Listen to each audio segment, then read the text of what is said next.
আসসালামুয়ালাইকুম। আজ আমি আপনাদের তৈরি করে দেখাবো খুবই মুখরোচক সুস্বাদু গ্রিল চিকেন। এই গ্রিল চিকেনটা খেতে কিন্তু আমরা রেস্টুরেন্টে ছুটে চলে যাই, অনেক চড়া মূল্যে এটা খেয়ে থাকি। তো সেই গ্রিল চিকেনটাই আমি বাসায় খুবই ঝটপটভাবে তৈরি করে দেখাবো, আর স্বাদটা কিন্তু রেস্টুরেন্টের থেকেও বেশি টেস্টি হবে। তো চলুন দেখে নেওয়া যাক কীভাবে তৈরি করি। এখানে আমি একটা ব্রয়লার মুরগি নিয়েছি, এটা 2 কেজি হবে বা তার থেকে একটু বেশি হবে। তো ব্রয়লার চিকেনটা দিয়েই কিন্তু গ্রিলটা করে থাকে। তো আমি ভালো করে ধুয়ে পরিষ্কার করে পানিটা ঝরিয়ে নিয়েছি। অবশ্যই খেয়াল রাখবেন যাতে করে পানির কোনো না থাকে চিকেনে। তো আমি একটু চাকুর সাহায্যে আমি একটু কেচে দিচ্ছি। এটা আপনি কাঁটা চামচ দিয়েও করতে পারেন, তবে সেটা অনেক সময় সাপেক্ষ, আর এভাবে করলেই ভালো হয়। চতুর্দিক থেকে যেখানে মাংস বেশি থাকে সেদিক থেকে ভালো করে চাকুটা দিয়ে ভালো করে কেচে নিচ্ছি, এতে করে মশলা ভেতরে ভালো মতো ঢুকে যাবে। থাইয়ের যে জায়গাটা আছে সেই জায়গাটাও আমি ভালো করে একটু কেচে দিব।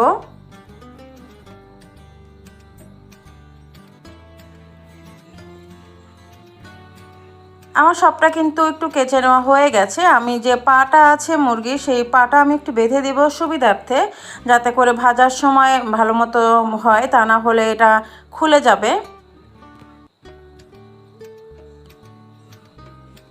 একটু সুতার সাহায্যে আমি পা দুটো বেঁধে নিব।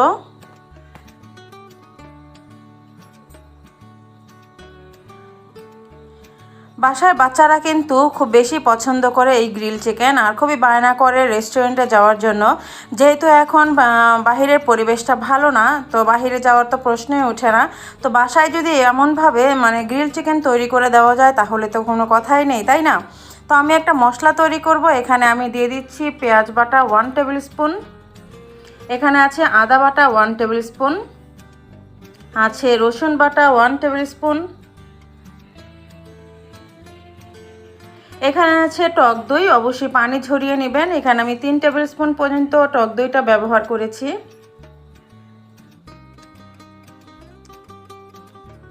এখানে আছে হলুদের গুঁড়ো 1 টেবিল স্পুন, আছে লাল মরিচের গুঁড়ো, আছে রেড চিলি পাউডার, এখানে আছে কোরিয়ান্ডার পাউডার 1 টিস্পুন, আছে গরম মশলা 1 টিস্পুন, এখানে আছে টমেটো সস। এই টমেটো সসটা আমার বাসায় তৈরি করা টমেটো সস। এখানে আমি 2 টেবিল স্পুন টমেটো সস দিয়ে দিয়েছি, আর এখানে আমি চিনি দিয়ে দিলাম 1 টেবিল স্পুন। এখানে আছে সয়া সস 2 টেবিল স্পুন। আমি লবণটা লাস্টে দিব, কারণ যেহেতু সয়া সসে লবণ আছে সেজন্য আমি লবণটা বুঝে দিব। এখানে আছে আমি দিয়ে দিচ্ছি লেবুর রস 1 টেবিল চামচের মতো।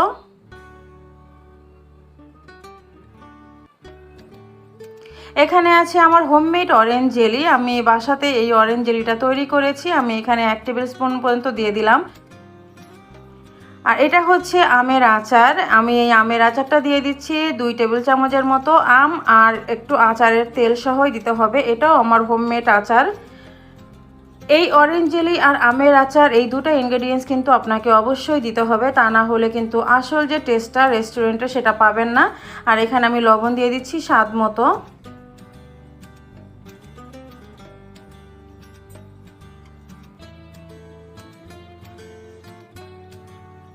এখানে আছে ফুড কালার 1 টিস্পুনের মতো, আপনারা চাইলে নাও দিতে পারেন। একটু কালারের জন্য আমি দিয়ে দিলাম, দেখতে সুন্দর লাগবে। এখন হাত দিয়ে ভালো করে মশলাটা মাখাতে হবে। এই কাজটা কিন্তু আপনাকে হাত দিয়েই করতে হবে, তা না কিন্তু হবে না। হাত দিয়ে ভালো করে মাখাতে হবে। এখনই মশলার ভিতরে আমি মুরগিটা দিয়ে দিলাম। এখন পালা হাত দিয়ে এই কাজটা করতে হবে। ভালো করে মশলা মুরগির গায়ে গায়ে লাগিয়ে দিতে হবে, যাতে করে কোথাও কোনো মশলা না বাকি থাকে। ভেতর পর্যন্ত কিন্তু মশলাটা দিয়ে দিতে হবে।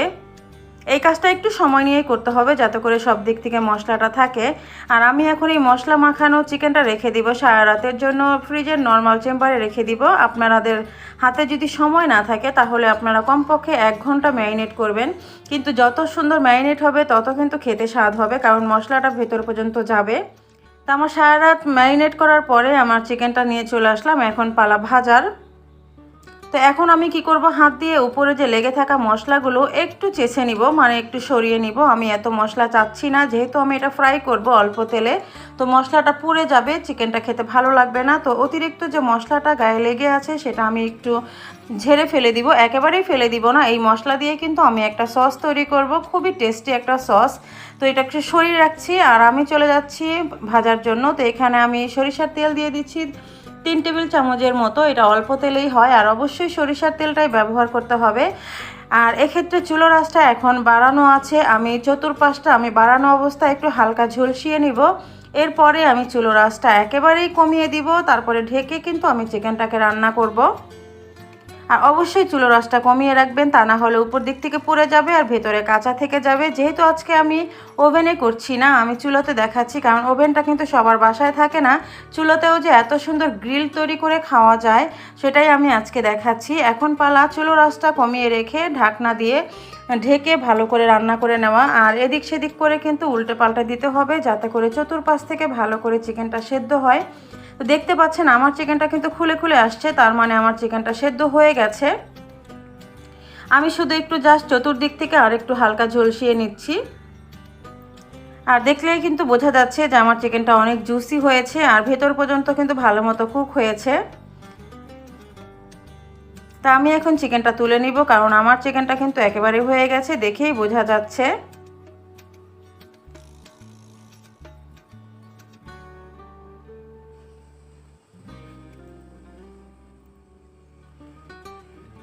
দেখতে পাচ্ছেন আমার চিকেনটা কিন্তু একেবারেই রেডি। এখন আমি যে ভাজলাম, যে তেলটা রয়ে গেল পাতিলে, সেই তেলের সাথে আমি ওই মশলাটা দিয়ে ভালো করে কষিয়ে নিব। তো ননস্টিক প্যানে করার জন্য কিন্তু আমার পাতিলে কোনো মশলাই কিন্তু লেগে নেই, সবটাই কিন্তু উঠে এসছে। তো এই মশলা দিয়ে এখন আমি এই তেলের সাথে ভালো করে কষিয়ে নিব। যেহেতু মশলাটা কাঁচা আছে সেজন্য আমি ভালো করে এই মশলাটাকে ভুনে নিব। আর এখানে আমি অ্যাড করব টমেটো সস, এটা হলো টেস্টের জন্য, নাও দেওয়া যেতে পারে, আমি একটু পছন্দ করি তাই আমি দিয়ে দিলাম এখানে টমেটো সস 2 টেবিল চামচের মতো।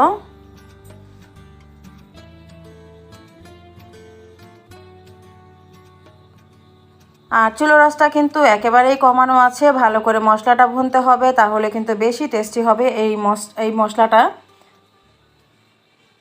এখন আমি একটু পানি অ্যাড করে দিব, যেহেতু মশলাটা কাঁচা, পানি দিয়ে আমি ভালো করে মশলাটাকে ফুটিয়ে নিব।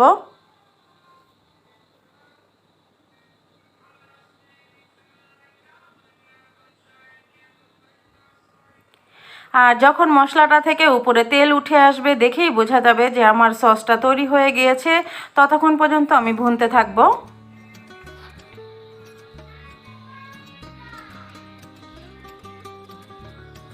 রেস্টুরেন্টে কিন্তু চিকেনের সাথে, মানে গ্রিল চিকেনের সাথে কিন্তু একটা সস দেয়, এটাই হচ্ছে সেই সস। আর আমি আরেকটা সসও আমি এখানে প্রেজেন্ট করব, সেটা আমি আজকে আপনাদের দেখাবো না, আমি পরবর্তীতে আপনাদের জন্য নিয়ে আসছি নান রেসিপি। এবং কি যে সাদা যে একটা সস আছে রেস্টুরেন্টের গ্রিল সস, সেটাও আমি তৈরি করে দেখাবো পর্যায়ক্রমে। তো কেমন হলো আশা করি জানাবেন। সবাই ভালো থাকবেন, আল্লাহ।